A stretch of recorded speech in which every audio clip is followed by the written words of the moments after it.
விதி விதியின் விண்வாதம் செய்யாமல் விதியும் மதியும் இரட்டை குழந்தைகள். எப்படி மனிதன் நடந்து சொல்லும் பொழுது மனிதனுடைய நிழல் பின்னே தொடர்ந்து செல்கிறது, அதுபோல் விதியும் மதியும் ஒன்றை ஒன்று எப்பொழுதுமே பிரியாது. இப்படி எல்லாம் நீ பேசிட்டு இருந்தா நிறைய பேசுவே, இருந்தாலும் உனக்கு வாழ்த்துக்கள். எனக்கு உனக்காக ஒரு அழகிய மாப்பிள்ளை வரன், உனக்கு ஒரு மாப்பிள்ளை வந்திருக்குமா? மாப்பிள்ளை பார்த்து வந்திருக்கீங்களா? யார் சுவாமி? எடுத்து கூடுங்க பாப்பா, எடுத்து கூடுங்க. சுத்தத்துக்கு மிஞ்சிய மருதமில்லை, சுப்பிரமணிய தெய்வத்துக்கு மிஞ்சிய கடவுளும் இல்லை. அந்த கண்ட கடவுளையே உனக்கு சொந்த பெருமான் முருகபெருமானே உனக்கு மாப்பிள்ளையாக கண் கண்ட கடவுளை தெய்வமாக பார்த்து வந்திருக்கேன். பாத்துக்கோ, எம்பெருமான் முருகபெருமான் எனக்கு மாப்பிள்ளையா பார்த்து வந்திருக்கீங்க. ஆமா, அவர் எவ்வளவு பெருமைக்குரியவர் தெரியுமா?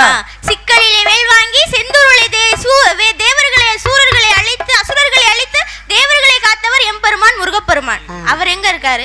நான் இந்த காட்டுல திணை காத்துட்டு இருக்கேன் அவருக்காக. அது மட்டுமா, தந்தைக்கே மந்திரம் சொன்ன தனையன் என்று பெயர் பெற்றவர். அப்படிப்பட்ட ஒரு மிகப்பெரிய சிறப்பானவர் தான் உனக்கு மாப்பிள்ளையா வந்திருக்கீங்க. ஏன் வேணான்ற? எனக்கு மாப்பிள்ளை வேணாம் சுவாமி. அழுப்பகல் மீது அவசகடி விடுத்து